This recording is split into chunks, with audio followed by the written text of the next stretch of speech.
बिस्मिल्लाहिर्रहमानिर्रहीम। अस्सलाम वालेकुम। आप देख रहे हैं पाक टीवी 24। मैं हूं जमाल अहमद आपके साथ। नाज़रीन, हमारे पड़ोसी मुल्क भारत में हमारे सिख भाई एहतजाज कर रहे हैं।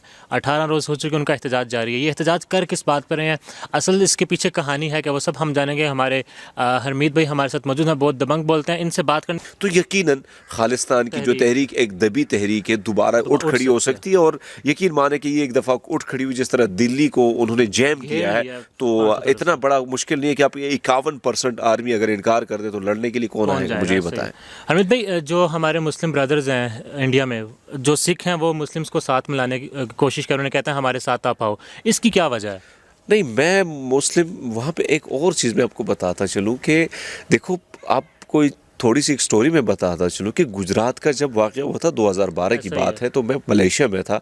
तो एक बंदे ने मुझे देखा और वो बड़ी जपी माँ के आ गया, मुझे हक किया। तो उससे मैंने पूछा कि भैया आप कौन है? तो उसने कहा यार आपको देख के मुझे ये लगा कि आप सिख हैं और सिखों से इसलिए मोहब्बत है क्योंकि अगर आज मेरी जान बची है तो आप लोगों की वजह से बची है। 1984 में इन्होंने गेम खेली थी, वो ये थी कि हर घर पे इन्होंने क्रॉस लगाए थे जो सिखों के घर थे। इसी तरह एग्जैक्टली 2012 में इन्होंने क्रॉस लगाए थे मुसलमानों के घर। अब सिखों को ये अंदाज़ा हो गया था क्योंकि ऑलरेडी उन पे बीत चुकी था ये जो मामले, वो बीत चुका, वो सारी चीज़ें उनके साथ हो चुकी थी।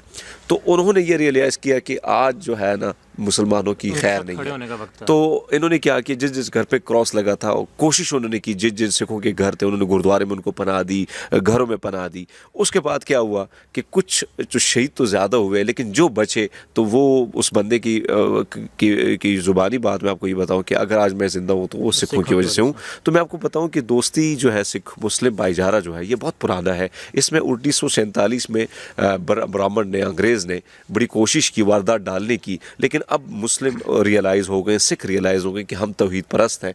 पहले रिलेशन की अगर मैं बात करूँ तो हम तौहीद पे यकीन रखने वाली कौम है, इसलिए हम मुसलमान जो है हमारी कुर्बत दोनों की करीब है क्योंकि एक अल्लाह को आप मानते हैं, एक अल्लाह को हम मानते हैं। इसी को आपको कट करूँ तो 1947 में जो वाक़या हुआ सिखों का और जो इतनी बड़ी हिजरत हुई थी, उसमें यकीनन ये बात है कि जो हमला हुआ मुसलमानों पर, हम अगर अभी रिसेंट टाइम में देखें, कोविड की वजह सारा मुल्क बंद था तो वहाँ पर भी हमले हुए हैं। अभी बैरूनी साजिशें, इवन पाकिस्तान और इंडिया, वो उस वाक़े को दोबारा से खो रहे हैं। जी मुसलमानों ने सिख के साथ ये किया, सिखों ने ये किया, या मुसलमानों ने सिख के साथ ये किया। आप उनको क्या पैगाम देना चाहेंगे? देखो जी, गलतियाँ दोनों कौमें से हुई थी। 10 लाख लोग मरे थे, तो 10 लाख लोग में मुसलमानों को भी उनके गले भी फाड़े थे। बहुत बड़ी, दुनिया की सबसे बड़ी हिजरत थी। सिखों को भी के गले फाड़े थे। ऐसा नहीं था, दोनों तरफ बड़ी ज्यादती हुई, जुल्म हुआ, लेकिन एक साजिश थी भरपूर किस्म से। लेकिन उस टाइम सोच कम थी और जब बंटवारा हो रहा था तो इस किस्म की सोच को बड़ा हवा दी गई थी।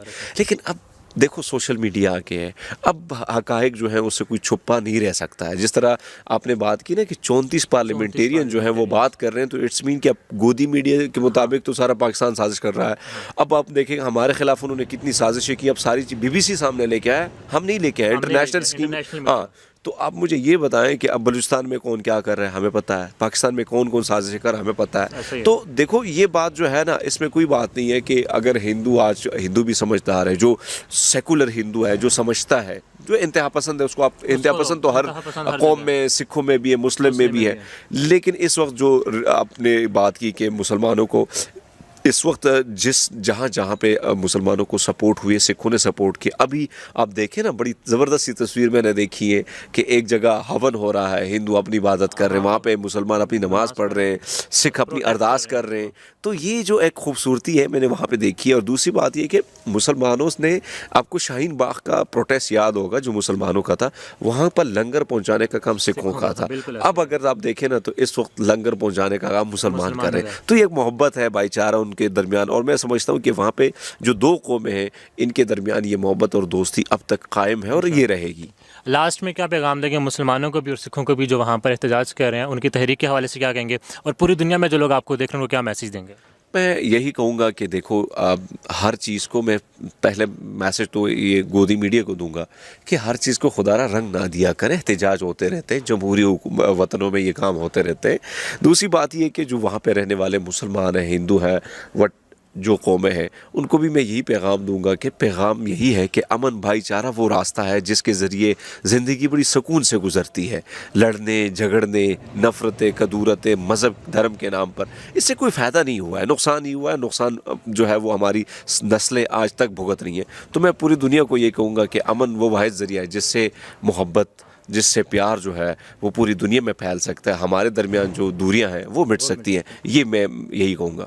کیا چل رہا ہے بھارت میں؟ جو سکھ بھائی ہیں 18 روز ہو چکے ہیں, اصل کہانی سمجھائیں ذرا دیکھنے والوں کو. دیکھیے سمپل کہانی یہ ہے کہ اس میں کوئی شک نہیں کہ کسان جو ایک پروٹیسٹ چل رہا ہے. کسان اس میں مختلف مذاہب کے بھی لوگ ہیں, اس میں مسلم بھی ہے ہندو بھی ہیں, لیکن میجورٹی سکھوں کی زیادہ ہے کیونکہ پنجاب کا جو سب سے زیادہ کسان ہے وہ سکھ ہی ہے.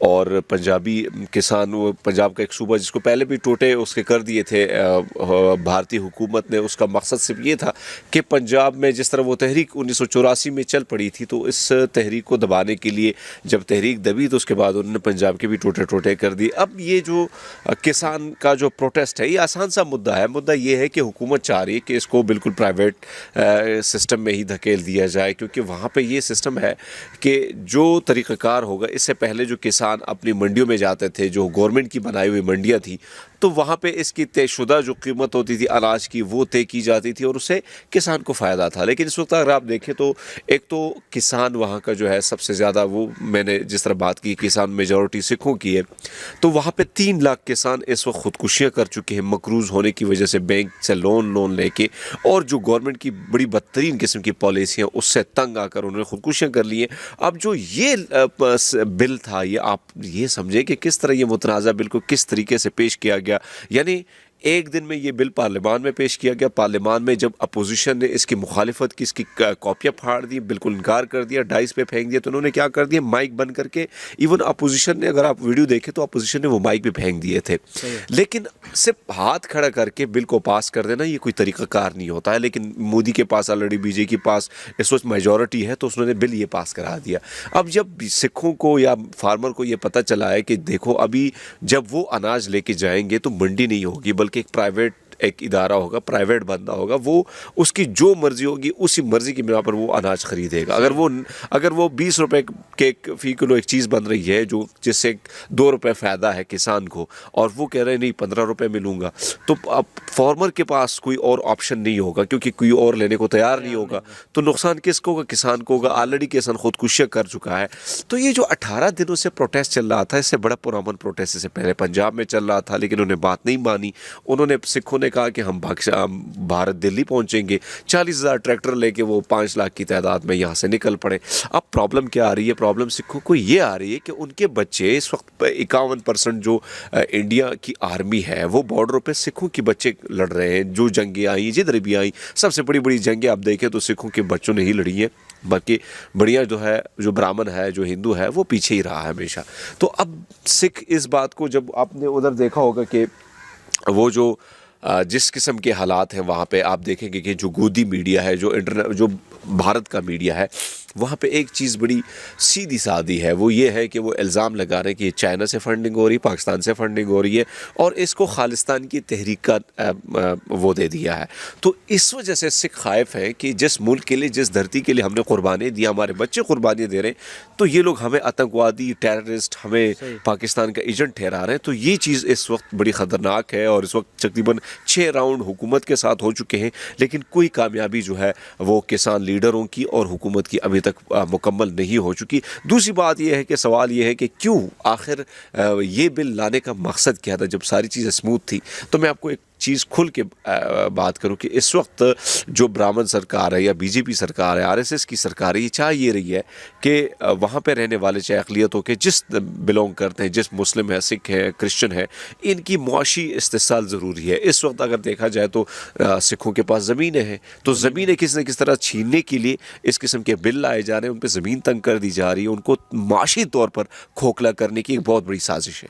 آپ یہ کہہ رہے ہیں جو سکھ لڑ رہے ہیں بارڈر پر بھارت کے, उस जनता की हिफाजत के लिए, उन सिखों की ज़मीनें उनसे छीनी जा रही हैं, उन पर ज़िंदगी तंग की जा रही है। तो मैं आपको यही कह रहा हूँ ना कि जो सिख है, जो किसान है, जो अपना खून पसीना बहाकर ज़मीन का सीना चीर कर वो जो अनाज पैदा करता है वो पूरा भारत खाता है। तो आप ये देखें कि जो आपको खाना खिलाता है आप उसको गले से पकड़ रहे हो, तो ये कौन सा इंसाफ है। और फिर उनके जो बच्चे हैं, देखो जवान बच्चे की शहादत क्या होती है, उसकी मौत क्या होती है, ये वो जानता है जिस पे ये चीज़ बीते। तो वो मेरे भाई ये बात मैं आपको इसलिए कह रहा हूँ कि वो सिखों की कल परसों एक जवान किसान के बेटे की लाश जो है वो बॉर्डर पे उसकी लाश उधर घर भेजी है। तो आप ये देखिए कि एक तरफ उन पे लगाया जा रहा है इल्ज़ाम कि आप दहशतगर्द हो, आप आतंकवादी हो, और वो उसका बेटा जवान, उसकी उम्र क्या होती है, हाँ 22 साल उसकी उम्र थी, वो उसकी लाश घर में लेके आए। तो वो यही सोच रहे हैं कि भाई मुल्क के लिए खून बहाए हम, इनको खाना खिलाए हम, और फिर हम आतंकवादी हैं। कि नॉलेज के लिए मैं ये बात करूँ कि जस्टिन ट्रूडो जो है 3-4 दफ़ा ये बात कह चुका है, ट्विटर पे भी, टीवी पे भी। 34 पार्लियामान जो है, पार्लियामान के अरकान जो है, यानी यूके पार्लियामेंट जो है, उसके 34 अरकान खुल के बात कर चुके हैं, भारत को ये बता चुके हैं कि आपके जितनी गलत पॉलिसी है माइनॉरिटीज़ के हवाले से, वो यकीनन उस पर हम आंखें बंद नहीं कर सकते, क्योंकि आप इंसानों को जो है वो जो हुकूक होते हैं बुनियादी, वो तो आप लोगों ने छीन लिया। अब ज़िंदगी का एक जो सांसें हैं जो रब की तरफ से दी गई है वो भी आप छीनने की कोशिश कर रहे हो। तो जितना भी बैनुल-अक़वामी प्रेशर बिल्ट हुआ है सिखों की वजह से, क्योंकि इस वक्त सिख जो है सिर्फ भारत में नहीं, सिर्फ पाकिस्तान में नहीं, बल्कि पूरी दुनिया की बड़े बड़े अच्छे पोस्ट पे बैठे हैं। कोई साइंटिस्ट है, कोई जो है वो कैबिनेट के हिस्से है, कोई जो है कोई अब डिफेंस जो मिनिस्टर है कनाडा का, या वाइस पीएम जो है वो सिख है। तो ज़ाहिर बात है कि मेजॉरिटी हमारी उधर स्ट्रॉन्ग है, और यही वजह। दूसरी बात है कि पैसे वाली कौम है, इसके पास अच्छा पैसा है, सिख तगड़ी कौम है, तो इस वजह से प्रेशर ऊपर से बहुत ज़्यादा बिल्ट हुआ है फॉरेन से। लेकिन खालिस्तान की तहरीक को इसके साथ इसलिए नहीं जोड़ सकते क्योंकि हम ये जो खालिस्तान की तहरीक जानबूझ के जोड़ी जा रही है कि इस तहरीक को किसी न किसी तरीके से जो है गलत तरीके से रंग दिया जाए। जिस तरह पाकिस्तान में कोई तहरीक उठती है तो उसको हम गद्दार, उसको भारत का एजेंट करार। इस दोनों मुल्कों में ये प्रॉब्लम है कि जहाँ पे कोई अपनी हक की बात करेगा तो उस पर गद्दार का लेबल लगा दिया जाएगा, उस पर हिंदुस्तान, यहूदियों की साजिश। ये हमारे पाकिस्तान में भी होता है। उसी तरह भारत में क्या होता है, भारत में कोई तहरीक उठती है उसको पाकिस्तान और चाइना की साजिश करार दिया जाता है। तो दोनों मुल्कों में ये चीज़ बड़ी कामन पाई जा रही है। इसमें कोई शक नहीं है कि एक साजिश कुछ भी नहीं है, बल्कि अगर मोदी इसको रंग दे रहा है, गोदी मीडिया इसको रंग दे रही है। चलिए जी, फ़तह हमेशा हक की होती है, फ़तह हमेशा सच की होती है। मुझे जमाल अहमद को दीजिए पाक टीवी 24 से इजाज़त। अल्लाह हाफ़िज़।